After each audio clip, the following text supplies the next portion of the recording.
नमस्कार, मैं शशांक पाशने। स्वागत है आपका आज के हमारे इस खास प्रोग्राम में।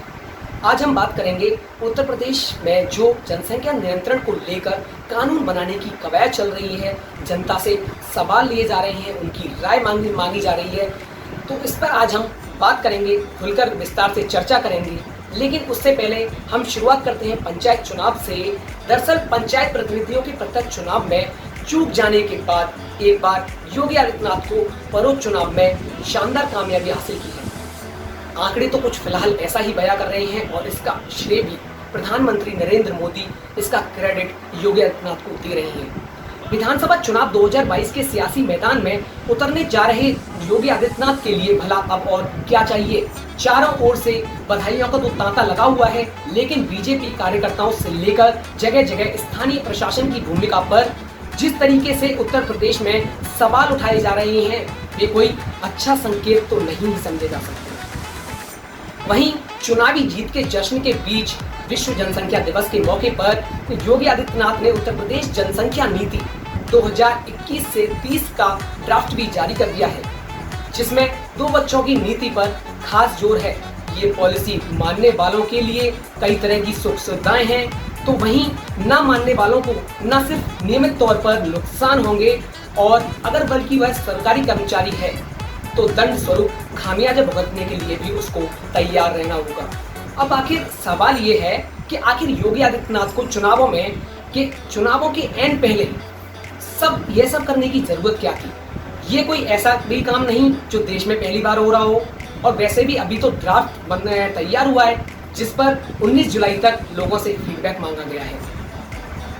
लेकिन आखिरी नतीजे पर पहुंचने से पहले योगी आदित्यनाथ को देश के बाकी राज्यों के साथ साथ चीन की पॉपुलेशन पॉलिसी पर बार बार गौर जरूर करना चाहिए। चीन में अब तक ना तो 1 चाइल्ड पॉलिसी चल पाई और ना ही 2 चाइल्ड पॉलिसी। हालत ये हो चली है कि अब चीन की सरकार 2 चाइल्ड पॉलिसी से 3 चाइल्ड पॉलिसी का रुख अख्तियार कर चुकी है। लेकिन आज चीन में नतीजा ये है कि उसकी जनसंख्याओं में लगातार युवाओं की जनसंख्या घट रही है और वृद्धों की जनसंख्या में इजाफा हो रहा है। तो आप देख सकते हैं कि इसका कुछ खामियाजा भी है, लेकिन उससे ज़्यादा इसके फायदे भी हैं, क्योंकि अगर जनसंख्या कम होगी तो संसाधन भरपूर मात्रा में उपलब्ध होंगे। लेकिन आइए अब जानते हैं कि आखिर चीन ने क्यों बदली जनसंख्या नीति, आखिर उसके पीछे क्या कारण हो सकते हैं। चीन के दंपतियों को 3 बच्चे पैदा करने की अनुमति देने की घोषणा विश्व भर में मीडिया की सुर्खियां बनी। वह स्वाभाविक भी है। भारत में जहां पिछले काफी समय से जनसंख्या नियंत्रण कानून बनाने की मांग जोर पकड़ चुकी है, इस खबर ने आम लोगों को तो चौंकाया ही होगा। जाहिर सी बात है, लोग चौंके होंगे। इस कानून की मांग करने वाले ज्यादातर लोगों का तर्क था कि चीन की 1 बच्चे की नीति की तर्ज पर हमारे यहाँ भी कानून बने। एक समय जनसंख्या वृद्धि समस्या थी, पर आज चीन और विकसित दुनिया के ज्यादातर देश जनसंख्या की घटती दर, युवाओं की घटती व बुजुर्गों की बढ़ती संख्या से चिंतित हैं और अलग अलग तरीके से जनसंख्या बढ़ाने की भी कोशिश कर रहे हैं। 7वीं राष्ट्रीय जनगणना के अनुसार चीन की जनसंख्या 1.4178 अरब हो गई, जो 2010 की तुलना में 5.8% यानी 7.2 करोड़ ज्यादा है। इनमें हांगकांग और मकाऊ जनसंख्या की शामिल नहीं है।